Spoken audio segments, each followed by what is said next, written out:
everyone, this is Anne from Odulcina Scrap.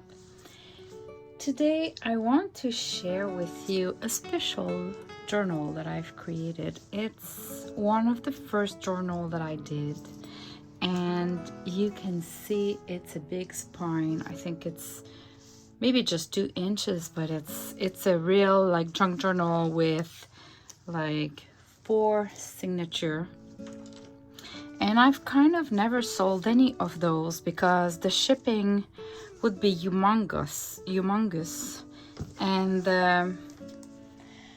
I just find it's too much work to put that on the market. But at some point I had a few of those kind, and I thought, what can I do with those journals? And I came up with a simple for samples journal where I put all of what I buy, and I can keep the price in my mind and where I took it. So if I want to reorder it, let's say. So I have a little pocket here. I can remove that one too. Yeah, let's do that.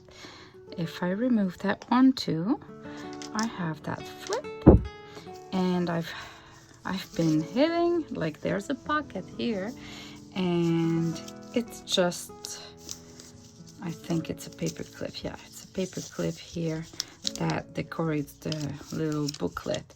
And I've been pricing stuff when I, when I do like a bundle of something, I can calculate my cost, and it's hidden here.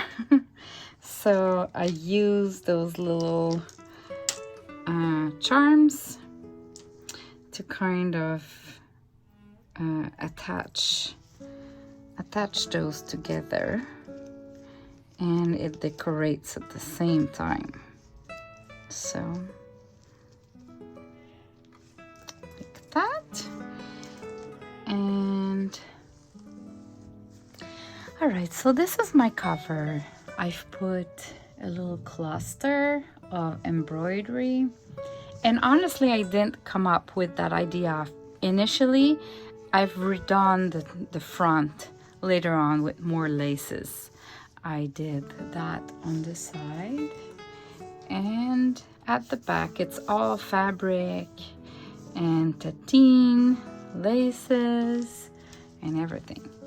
Then when you open it, what I've done is I had a pocket here, and I just put all the packs that I have, and I wrote down from where I took it, the size of it, the price of it, so that way if I want to reorder, I can go back and even compare if the price is good or not.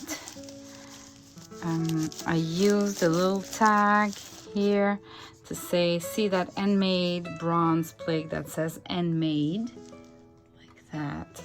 I have the price and where I took it, and it's all cute, and it's all, so I'll just flip through, but it gives me, that sewing machine, it's this one here.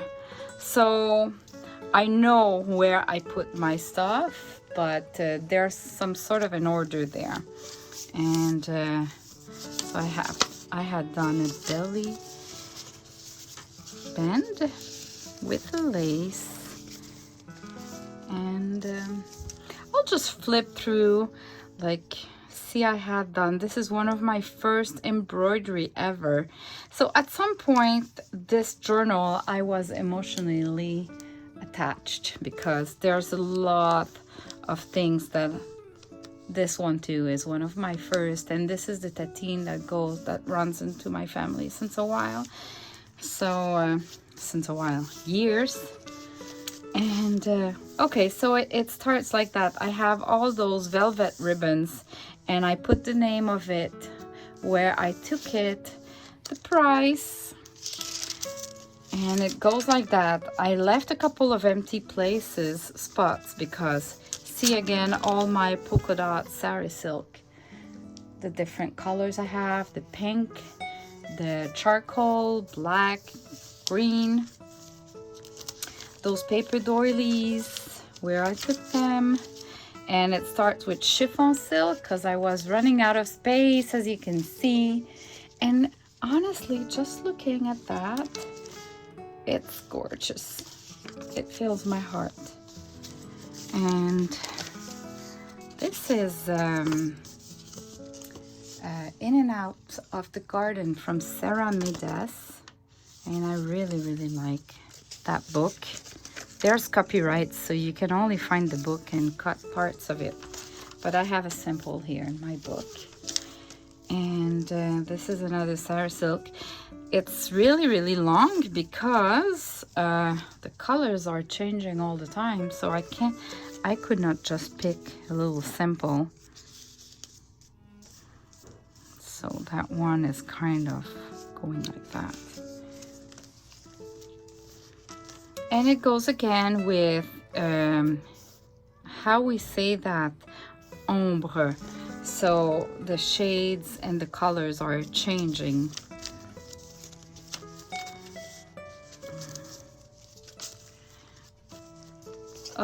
These are sari silk. The other ones were chiffon silk. So these are sari silk. And then see, I have place to add more colors with time. These are vegan banana silk. The colors that I have so far, and pockets, and I have just cute papers there, but eventually I'll find out what to put there. The paper doily,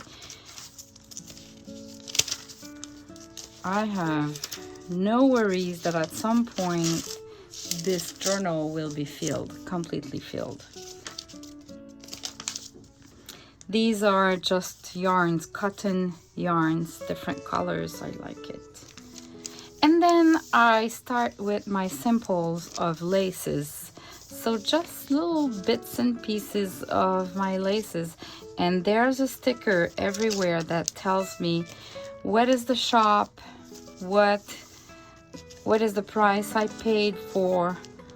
Look at that. This is gorgeous. And I can think that later on I can look back at that journal and remember all those fancy laces that I have that maybe I'll run out and I won't be able to buy again, and I just have a sample with me.